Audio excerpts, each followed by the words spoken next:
Magandang gabi po sa ating lahat. Bago natin pasimulan ang ating kwento, ay hayaan niyong batiin ko muna kayo ng isang matiwasay at mapayapang gabi. Saang panig man kayo ng mundo naroroon. At tulad po ng dati, ay hangad ko pong lagi na sana po'y nasa mabuti kayong kalagayan, ligtas sa anumang uri ng kapamakan at karamdaman.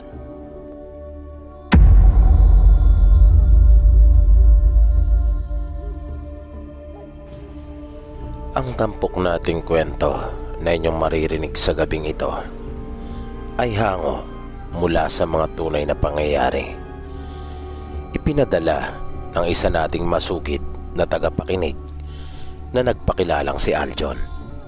Ayon pa sa kanya, hindi niya personal na karanasan ang nakapaloob sa kwentong ito. Sa halip, ito ay kwentong ibinahagi din sa kanya ng kanyang lola Iska nang minsan magbakasyon sa bahay nila sa Maynila. Ang mga pangyayaring ito ay naganap mahabang panahon na rin ang nakalipas. Tungkol ito sa paghihiganti ng isang bata na nagngangalang Gabriel. Ayon pa sa kwento, si Gabriel at ang kanyang buong mag-anak ay payapa noong namumuhay sa pusod ng isang kagubatan. Malayo sila sa Kabiasnan. Itong piniling lugar ng kanilang ama sapagkat nais nito ang tahimik at simpleng pamumuhay. Hindi kasi nito gusto ang maingay na kapaligiran. Ayaw nito ang magulo at napakaraming tao. Tatlo sila Gabriel na magkakapatid at siya ang pinakabunso sa kanila. Ang kanilang mga magulang na sina Aling Maria at Mang Pisyo ay pawang mga masisipag na tao at mapagmahal na magulang. At sa kanila nagmana sila Gabriel ng kanilang kasipagan. Sa mura nilang edad ay naaasahan na silang magkakapatid sa iba't ibang gawaing bahay at gayon din sa kanilang bukid. Pero sadyang ang buhay kung minsan ay mapaglaro. May mga kaganapan sa ating buhay na kung minsan ay nagtutulak sa tao na mapaisip at questionin ang paniniwalang mayroong Diyos. At ito nga ang nangyari kay Gabriel. Naisip niya na kung mayroong Diyos, bakit nangyari sa kanila ang masaklap na mga bagay na yon? Bakit niya iyon pinahintulutan? Nagsimula ang lahat ng ito nang si Don Rafael, isang makapangyarihan at may impluwensyang tao doon sa kanilang bayan, ay nagkaroon ng interes na mapa sa kanyang lupain, sinasaka at tinatangkilik ng pamilya nila Gabriel. Dahil sa kasakiman at pagiging ganit kung kaya, ninais nitong mapa sa kamay niya ang lupang malao ng pinagyayaman ng mga magulang nila Gabriel. At dahil sa malaki na nga ang kanilang naging pagod at ipinuhunan sa nasabing lupain na iyon, kung kaya naman hindi pumayag ang mga magulang ni Gabriel. Maraming beses nilang tinanggihan ang mga walang kwentang iniaalok sa kanila ni Don Rafael na naging dahilan upang sila ay pag-initan nito. Maraming beses nila noong naririnig ang kanilang mga magulang na nag-uusap ng masinsinan tungkol sa problemang kanilang kinakaharap doon sa Don. Pero nauuwi sa iisang desisyon ang kanilang mga pag-uusap, at ito ay ang manatili sila at wag pumayag sa gustong mangyari ni Don Rafael. Hanggang sa dumating na sa sukdulan ang ginagawang pagpapasensya ni Don Rafael at binalak nitong daanin na sa dahas upang makuha niya ang kanyang ninanais. Katwiran pa nito, kung hindi kaya makuha ang kanyang ninanais sa paupo, kukunin niya ito sa patayo. At ganun nga ang ginawa ng Don Isang gabi iyon, tahimik ang buong paligid at tanging mga kulisap lamang at huni ng mga ibong panggabi ang siyang maririnig. Nang mula sa mansyon na bahay nito ay lumisan ang Don kasama ang kanyang mga tauhan. Dalang isang maitim na balak para sa buong mag-anak nila Gabriel. Wawakasan na ng Don ang pagmamatigas ng mag-asawang Maria at Pisyo. Naiinip na kasi ang Don na maapa sa kanya ang lupang sinasaka ng mga ito. Kung kaya bitbit ang kanilang mga armas, ay tinungo nila ang kinaroroonan ng mag-anak sa kalagitnaan ng gabi. Sakay ng kanilang mga kabayo, ay madali nilang narating ang kanilang destinasyon. Walang sinayang na sandali ang mayamang si Don Rafael. Kaagad nitong binasag ang katahimikan ng gabi sa pamamagitan ng kanyang malakas na tinig. Inutusan niyang lumabas si Mang Pisyo at harapin siya, pagkat nais daw niya itong makausap. Kung kaya bigla namang napabangon ang noy nagpapahinga ng mag-asawa. Samantalang sila Gabriel naman ay napaupo na rin at napasilip sa malit na butas na naroon sa kanilang silid. Nakita nila ang kanilang ama at ina na lumabas ng kanilang kubo. At bago pa nakapagsalita ang kanilang ama, ay magkakasunod na putok kaagad ang kanilang narinig na umalingaw-ngaw nang walang awang barilin ni Don Rafael ang kanilang ama at ina na para bang mga manok lamang. Napakabilis na mga pangyayari na ikinagulat talaga nila Gabriel. Mabilis na pinakilos na magkapatid si Gabriel upang palihim na makalabas ng kanilang kubo. Kailangan mo nang umalis, Gabriel. Kailangan mong makatakas, sabi ng ate at kuya niya, na ipinagtutulakan pa siya ng mga ito. Pero paano kayo? Tugon ni Gabriel. Kami nang bahala. Ang mahalaga ay makaalis ka na dito. Labag man sa kalooban ni Gabriel na iwan ang kanyang ate at kuya, ay wala na siya nagawa. At pagkalabas niya, ay siya namang pagpasok ng mga tauhan ni Don Rafael. Hinawakan nila sa buhok ang magkapatid at hinilang papalabas ng kanilang kubo. Kinaladkad sila ng mga ito at iniharap kay Don Rafael. Nakasalukuyang nakasakay pa rin sa kanyang kabayo. Nakita nila ang kanilang mga magulang na kapwa ng nakahandusay sa lupa at naliligo sa sarili nilang mga dugo. Iniutos ng Don sa kanyang mga tauhan na talian ng lubid ang magkapatid sa kanilang mga paa at kamay, habang ang iba naman nitong tauhan ay inutusang sindihan ang tahanan ng mga ito, na mabilis namang naglagablab. At bago pa tuluyang maging abo ang kanilang tahanan, ay ipinag-utos na ng Don sa kanyang mga tauhan na patayin na rin ang magkapatid sa pamamagitan ng paghila sa kanila ng mga kabayo sa magkakaibang direksyon. At inuna na nila ang kuya nila Gabriel. Sa di kalayuan ay naroon si Gabriel at nagtatago sa makapal na halamanan. Kitang-kita nito ang masaklap na sinapit ng kanyang kuya mula sa kamay ng Don at ng mga tauhan nito. Gustong sumigaw ni Gabriel dahil sa tindi ng puot na kanyang nararamdaman at matinding pagkahabag naman sa sinapit ng kanyang kuya. Pero pinigilan niya ang kanyang sarili. Hindi siya maaaring marinig o makita nila Don Rafael.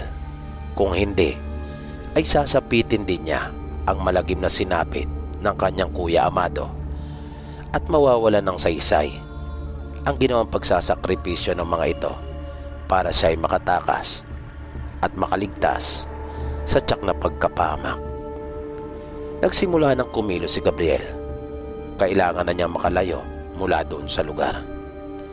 Ayaw na rin niyang masaksiyan pa ang malagim na mangyayari sa kanyang ate. Walang tigil sa kaiiyak si Gabriel nung gabing iyon. Nang makaramdam ng pagod dahil na rin sa layo ng kanyang narating, ay dahan-dahan siyang napatingala sa langit. At kahit wala siyang nakikita, maliban sa mga bituing naroon, ay napatanong siya.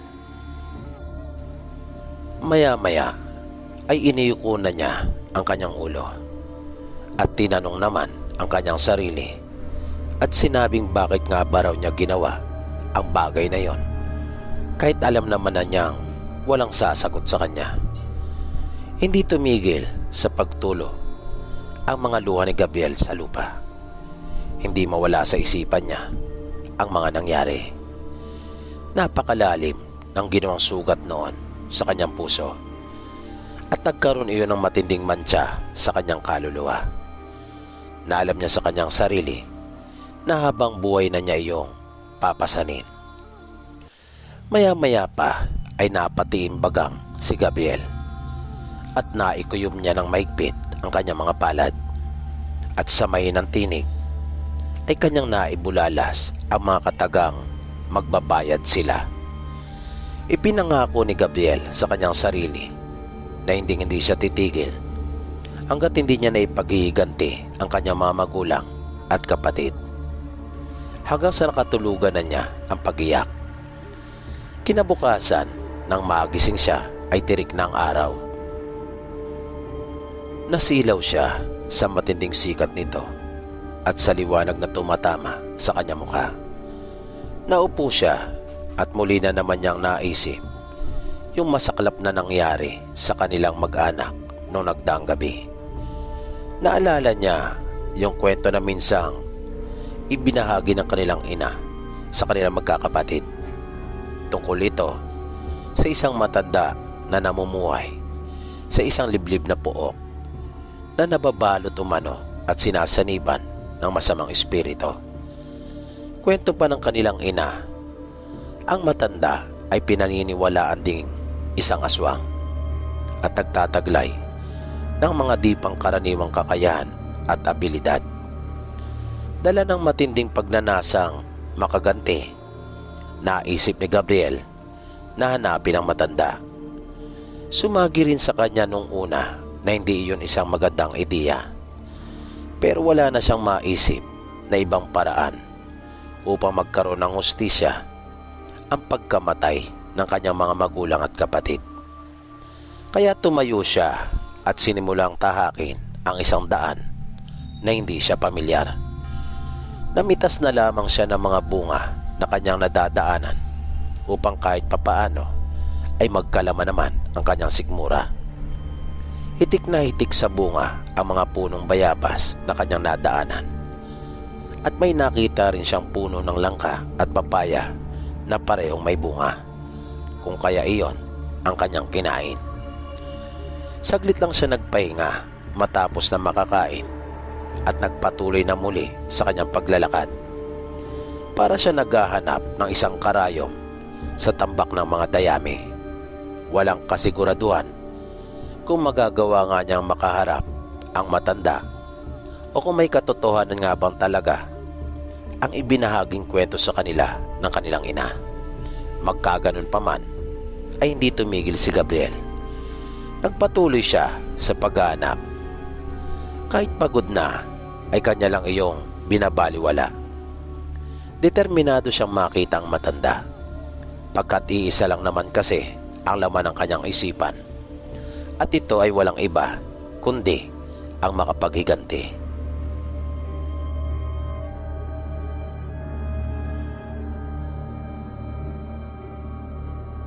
May kababalagan po kasi akong naranasan na hindi ko po talaga makakalimutan. Pauwi po ang tatay ko noon mula sa ibang bansa. Matagal na po kasi siyang OFW. At kapag umuwi siya, madalas ay nag-outing kami. Kaya nung mga panahon na iyon, napagkasunduan nila ng nanay ko na magrenta ng sasakyan sa pagsundo sa kanya. At pagkatapos, maliligo kami sa dagat kinabukasan. Pinakisuyuan ng mga magulang ko yung kapatid ni tatay na siyang mag-drive. Isinama naman ako ng chewing ko sa pagkuha ng sasakyan. Isang van yung kinuha namin para marami ang makasakay. Kasama kasi madalas ang pamilya ni Tio tuwing may lakad kami, lalo na kapag dumarating si tatay. Sila bale ang malapit talaga sa amin. Nang bumabiyahe na kami ni Tio, dala ang sasakyan pa uwi sa amin, ay may naramdaman kagad akong kakaiba doon sa sasakyan. Bigla akong kinilabutan. Pakiramdam ko ay mayroong nakatingin sa amin ng chewing ko. At hindi lang po iyon. Bukod doon, ay naramdaman ko po yung kakaibang lamig na para bang may humawak sa braso ko. Kakaiba yung lamig na iyon kaysa sa lamig na lumalabas sa aircon ng sasakyan. Pinakiramdaman ko yung chewing ko. Gusto kong malaman kung kanya rin bang nararamdaman yung mga bagay na iyon. Pero kalmado lamang ito at walang kibo. Naatentibo siya sa kanyang pagmamaneho. Nang dumating kami sa bahay ay gabi na. Magka-alas 7 na. Pero ayos lang naman dahil sa alas 11:30 pa naman yung estimated time of arrival ni tatay. Paglabas namin ng sasakyan at nang papasok na sa bahay, ay talagang naramdaman kong parang nagtayuan yung buko sa ulo dahil sa aking nakita. Naaninagan ko na mayroong tao na naroon sa may gawing likuran ng sasakyan. Kaya nagmamadali akong sumunod sa chewing ko at pumasok na ng bahay.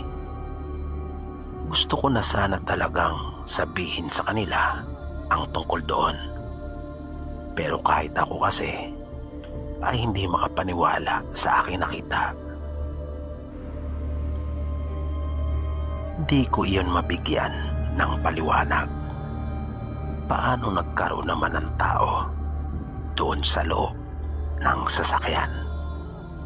Wala namang ibang nakasakay doon maliban sa aming dalawa ng chewing ko. Kaya may agam-agam din ako na baka refleksyon lamang iyon ng ilaw o ng kung anumang bagay na naroon na maaaring humulmalang na tao. Kaya hindi na ako nagkalakas pa ng loob na sabihin sa kanila. Naisip ko kasing baka pagtawanan lang nila ako. Madalas pa naman nila akong tinutokso na duwag. At ako raw ang pinakamatatakutin sa aming pamilya. Kahit na mga bata pa kasi kami, ay iyan na ang lagi nilang sinasabi sa akin. Napakaiyakin ko raw at laging natatakot. Lalo na yung kuya ko. Napakalakas nitong mangasar pagdating sa akin. Pagkakain namin ng chewing ko ng hapunan, ay nagpasya na akong matulog na muna para hindi ako antukin sa pagsundo namin kay tatay. Hindi ko alam kung gaano na ako katagal na nakatulog. Nang magising ako, ay nakita kong abala na silang lahat na nagbibihis at naghahanda para sunduin si tatay. Kaya nagmadali na rin ako. Mabilis naman naming narating ang airport dahil walang traffic sa lansangan. Napakaluwag ng kalsada at parang walang ibang sasakyan. Wala akong natandaan na may nakasalubong kami kahit na isa. Pagdating namin doon sa airport, ay nagmamadali at may kasabikan kami nagpunta doon sa may hintayan. Di nagtagal ay nakita ko na kaagad si tatay na kumakaway habang naglalakad papalabas at tulak-tulak na ang isa niyang kamay yung mga bagay na nakalagay sa pushcart. Nang nasa harapan na namin siya ay agad kaming nagmano at niyakap namin siya. Dinala na namin ang kanyang mga bagay at sumakay na kami sa sasakyan. Doon na namin ipinagpatuloy yung aming kwentuhan. Habang pinabaybay namin yung kahabaan ng kalsada, ay bigla na lang akong nagulat nang sumulpot sa tabi ni tatay yung isang babae. Nakakatakot ang itsura nito. Duguan ang kanyang mukha na nakaluwa pa nga ang isa niyang mata. Bigla akong nagising at natagpuan ko na lamang ang aking sarili na humihingal at uhaw na uhaw. Nasa tabi ko si ate. Binabangungot daw ako. Panaginip lang pala ang lahat. Bigla akong naalala yung tungkol sa pagsundo kay tatay. Sinabi niyang hindi na raw kami isinama pa dahil ginigising daw ako, pero ang sarap daw ng pagkakatulog ko. Kaya ipinaiwan na rin daw si ate upang may makasama ako. Tanging buntong hininga na lang ang naitugong ko kay ate. Nang hinayang ako sa pagkakataon na hindi man lang kami nakasama sa pagsundo sa tatay namin. Humingi din ako ng paumanhin kay ate. Kasi dahil sa akin ay hindi na rin tuloy siya nakasama. Sinabi naman niyang wala akong dapat na alalahanin. Ayos lang daw iyon. Mabait kasi sa akin ang ate ko. Sinikap kong wag nang matulog at hinintay namin ang kanilang pagdating. Pero ang tagal, hanggang sa makatulog na lang uli kami. Di ko alam kung ilang oras na ang lumipas. Nagising na lang kami dahil sa sunod-sunod na pagkatok sa aming pintuan. Bumangon kami ni ate. Nang buksan namin ang pinto ay wala namang naroon. At isang malamig na simoy ng hangin ang naramdaman naming humampas sa aming mga mukha. Di nagtagal ay biglang nagring ang aming telepono. Sinagot iyon ni ate. Kitang-kita ko yung pagkabigla sa kanyang mukha. Maya-maya pa ay umiiyak na ito at garalgal na ang kanyang tinig sa pakikipag-usap. Matapos makipag-usap ni ate sa telepono, ay nalaman kong naaksidente pala ang aming buong pamilya, kasama pati ang mag-anak ng tsuhi namin. Tanging pinsan lang namin ang nakaligtas at kasalukuyan umanong nasa ospital na nilalapatan ng lunas dahil sa malubhang kalagayan nito. Kapwa kami hindi makapaniwala ni ate noong mga oras na iyon. At mabilis kong naalala yung tungkol doon sa aking nakita na nasa loob ng sasakyan. Nakaramdam ako ng matinding pagsisisi. Sana sinabi ko na lang kahit na pagtawanan nila ako. Pero naisip ko rin kung mayroon bang magbabago. Kukuha kaya sila ng ibang sasakyan para gamitin? Paniniwalaan kaya nila ako at bibigyan nila ng masamang pakahulugan yung tungkol sa bagay na iyon? Yan yung mga bagay na patuloy na gumugulo sa isipan ko ng mga panahong iyon. Na ang totoo, hanggang ngayon, ay minumulto pa rin ako ng mga isipin na iyan. Pero sino nga ba ang babae na iyon? At ano ang kinalaman niya sa pagkamatay ng mga mahal namin sa buhay? At bago po tayo tuloy ang magpaalam, ay nais kong samantalin ang pagkakataon upang magpasalamat sa inyong lahat na walang sawang sumusuporta at nakikinig dito po sa ating programa. Ganon din sa mga kababayan nating OFW at Marino sa buong mundo na walang sawa ring sumusubaybay sa lahat ng ating mga kwento. Maraming salamat po sa inyong lahat sa pakikinig at pagsubaybay. Hanggang sa muli.